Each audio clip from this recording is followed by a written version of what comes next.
Hello guys! Ako si Kuya Gesmo at ito ang aking channel. Today, mag-quick unboxing tayo itong bago release ng Tecno na Bumblebee Edition. Ito ang Spark 30. Check natin ano yung nasa loob ng box, aesthetic, specs. Tara, unbox na natin.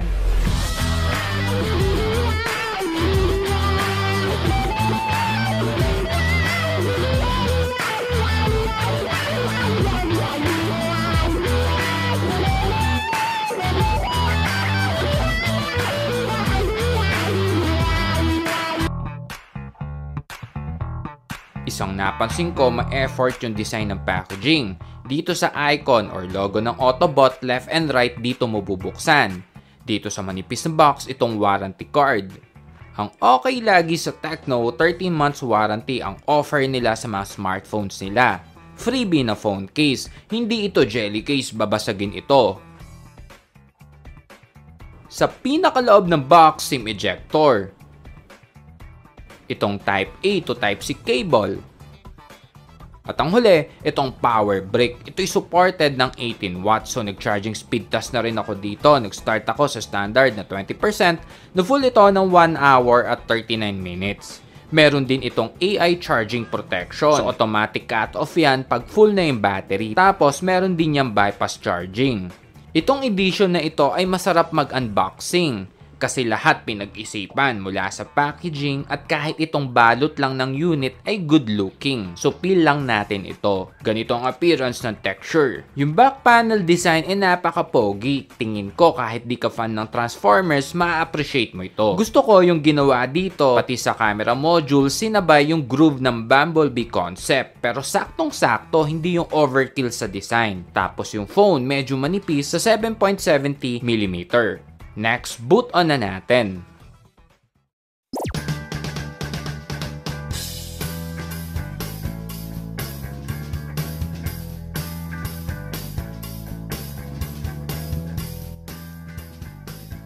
Napansin ko meron yan nakalagay na screen guard or screen protector na ang pros meron din yan LumiShield, meaning yung screen coated yan ng lithium aluminum silicate. So dagdag screen protection yan. Next, punta na tayo sa specs. Ang screen size nito ay 6.78 inch na Full HD Plus na IPS display. Pros yan kasi naka full resolution, naka punch hole screen din. Meron pa rin kasing matigas ang ulo na gumagamit ng notch lalo sa mga ibang brand. Pero hanggang 90Hz lang ang nandito. Sa screen body to ratio kumpara sa Pro version, mas makapal yung chin nito. Pero hindi naman kasing makapal sa mga common na entry level. Sa Widevine, sa mga nagne-Netflix, meron itong L1 Full HD. Ang network nito guys ay 4G. Ito'y supported ng OTG, supported din ng 5GHz ang Wi-Fi. Android 14 version ang nandito. Supported din ito ng NFC. At meron din niyang IR blaster para maging remote control. Sa selfie camera naman ay 13 megapixel. Ito yung sample ng picture. Itong na-unbox natin, ito yung 8256 na variant na sa ngayon, for sale ito na 6,999 pesos. Pero minsan, mas mura pag may voucher. Yung 8GB RAM nito na na-unbox natin, meron niyang memory extension na plus 3, 5 at 8. eMMC ang flash memory nito. Ang main shooter nito ay 64 megapixel tapos Sony sensor. Single shooter lang talaga ang nandito. Yung iba na mukhang camera ay light sensor, IR blaster at itong LED flash. Ito yung sample ng pictures.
Sa video settings, ang meron dito ay 720, 1080 at 2K resolution na meron lang 30 FPS. Ito ay yung mga camera features na available.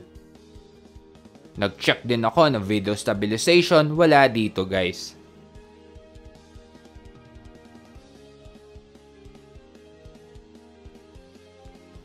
Ang video zoom at photo ay parehong hanggang 10 times sa 10 times low quality na image.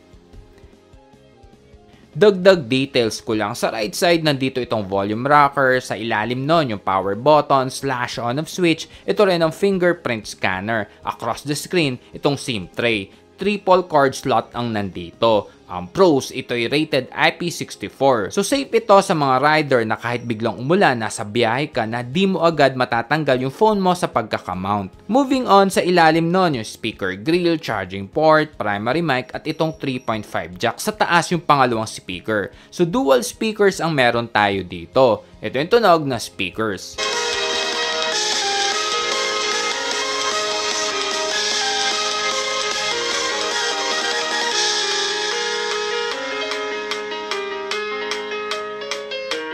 Ang chipset nito ay Helio G91 na octa-core na ang performance score ay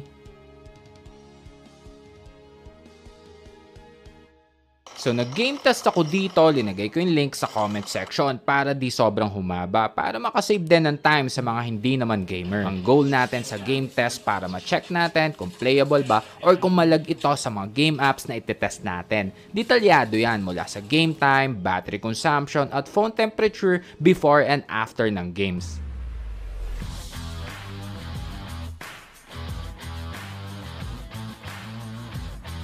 So yun lang guys, hanggang sa mga susunod na unboxing, ako si Kuya Gesmo, peace!